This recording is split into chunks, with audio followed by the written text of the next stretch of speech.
గోదావరి పుష్కరాలు వస్తున్నాయి అంటేనే మరి అందరికీ తెలుసు, ఆంధ్ర తెలంగాణ మొత్తం కూడా పుష్కరాలకి ఎంత తాకిడి అనేది, జనాభా తాకిడి ఏ విధంగా ఉంటుందో, 12 ఏళ్ళకి ఒకసారి వచ్చే పుష్కరాలకి ఎంత తాకిడి ఉంటుందో, భక్తుల తాకిడి ఎలా ఉంటుందో మనందరికీ కూడా తెలుసు.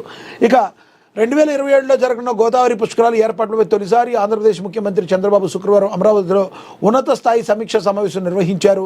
దేశ విదేశాల నుంచి సుమారుగా 10 కోట్ల మంది భక్తులు వస్తారని అంచనా వేస్తున్న నేపథ్యంలో ఎలాంటి లోటుపాట్లకు తావు లేకుండా ఏర్పాట్లు చేయాలని అధికారులను ఆదేశించారు.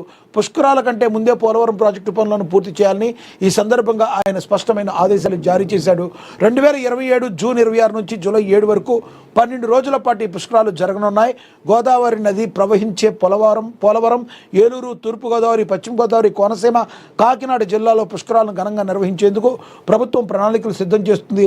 భక్తుల సౌకర్యార్థం ప్రస్తుతం ఉన్న 237 ఘాట్లతో పాటు కొత్తగా మరో 139 ఘాట్లను నిర్మించాలని నిర్ణయం తీసుకున్నారు.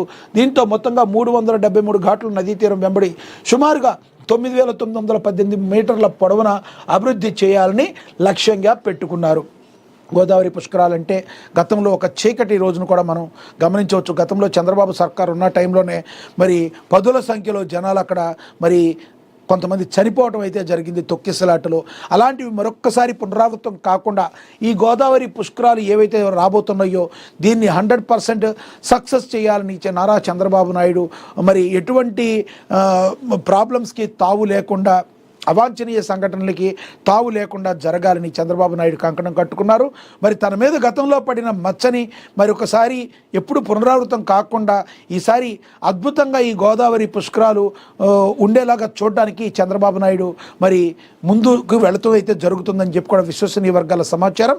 అదేవిధంగా చూసుకుంటే పోలవరం ఈ పుష్కరాలకి ముందేలోపే కంప్లీట్ చేసి ఎక్కడైతే గోదావరి నదీ పరివాహక ప్రాంతంలో ఉన్నాయో అక్కడ ఘాట్లు ఏవైతే ఉన్నాయో మరింత ఎక్కువగా ఘాట్లు పెట్టి తద్వారా మరి ఎక్కువ తొక్కిసలాటకి తావు లేకుండా ఎక్కువ మంది భక్తులను దృష్టిలో ఉంచుకుని ఈ రకంగా ముందుకెళ్ళడానికి ఆంధ్రప్రదేశ్ సర్కారు గౌరవ ముఖ్యమంత్రి చంద్రబాబు నాయుడు ముందుకు వెళుతున్నట్లుగా తెలుస్తుంది. రానున్న రోజుల్లో ఇది అద్భుతంగా మరి ఏదైతే ప్లానింగ్ ప్రకారం వెళ్ళి ఎవరికి కూడా ఎటువంటి ప్రాబ్లమ్స్ లేకుండా గోదావరి పుష్కరాలను సక్సెస్ చేయడానికి తన వంతు ప్రయత్నం అయితే మరి ఆంధ్రప్రదేశ్ సర్కార్ చేస్తుందని కూడా ప్రచురించడం అయితే జరిగింది.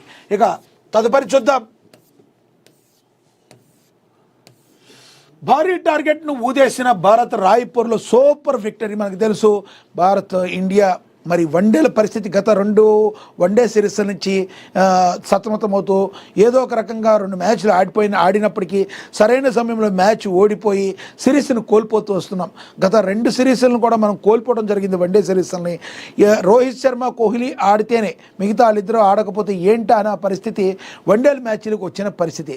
కానీ T20లకి కంప్లీట్ ఆ డామినేషన్ ఇండియా అలా కొనసాగిస్తూనే ఉంది. మరి ఎటువంటి పరిస్థితుల్లో టీమిండియా టాప్లో ఉంటూ తనదైన శైలిలో ముందుకు దూసుకుపోతుంది. ఆల్రెడీ మొన్న ఫస్ట్ T20 మ్యాచ్ని అద్భుతంగా గెలిచాం.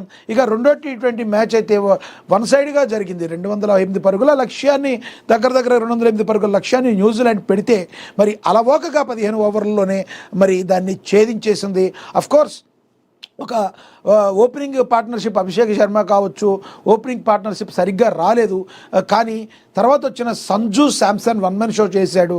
ఆ తర్వాత మరి కార్యక్రమాన్ని మొత్తాన్ని ముగించాడు మరి కెప్టెన్ సూర్యకుమార్ యాదవ్.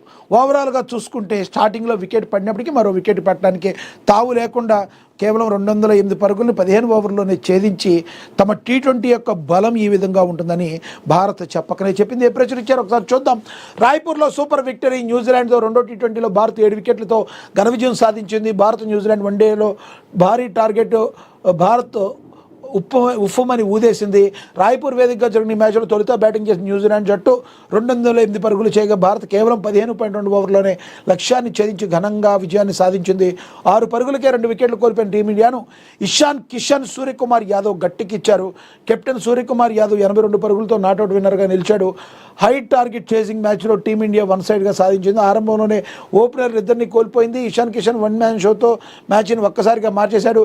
కేవలం 6 పరుగులకే సంజు శాంసన్, అభిషేక్ శర్మలు అవుట్ అయినప్పటికీ ఇషాన్ కిషన్, సూర్యకుమార్ యాదవ్ కివీస్ బౌలర్పై విరుచుకుపడి టీమిండియాకు విజయాన్ని అయితే అందించారు. ఎవరైతే సంజు శాంసన్ ఉన్నాడో త్వరగా అవుట్ అయిపోయాడు, మరి అభిషేక్ శర్మ కూడా అవుట్ అయిపోయాడు. కానీ ఇషాన్ కిషన్ వన్ మ్యాన్ షాతో ముందుకు తీసుకెళ్లి విజయ తీరాలకు జట్టును తెచ్చాడు. ఇక సూర్యకుమార్ యాదవ్ అగ్నికి వాయువు తోడైనట్టుగా మరి సూర్యకుమార్ యాదవ్ కూడా అద్భుతంగా ఆడి మ్యాచ్ని మరి 15.2 ఓవర్లోనే మరి ముగించేయటం అయితే జరిగింది.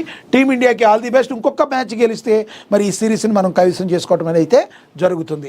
ఇది 5 T20 మ్యాచ్ కాబట్టి, 5 T20 సిరీస్ కాబట్టి.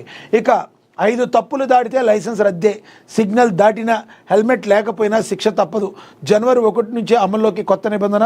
రవాణా జాతీయ రహదారుల మంత్రిత్వ శాఖ ఎంవీ చట్టంలో సరికొత్త మార్పులు వచ్చాయని కూడా ప్రచురించారు.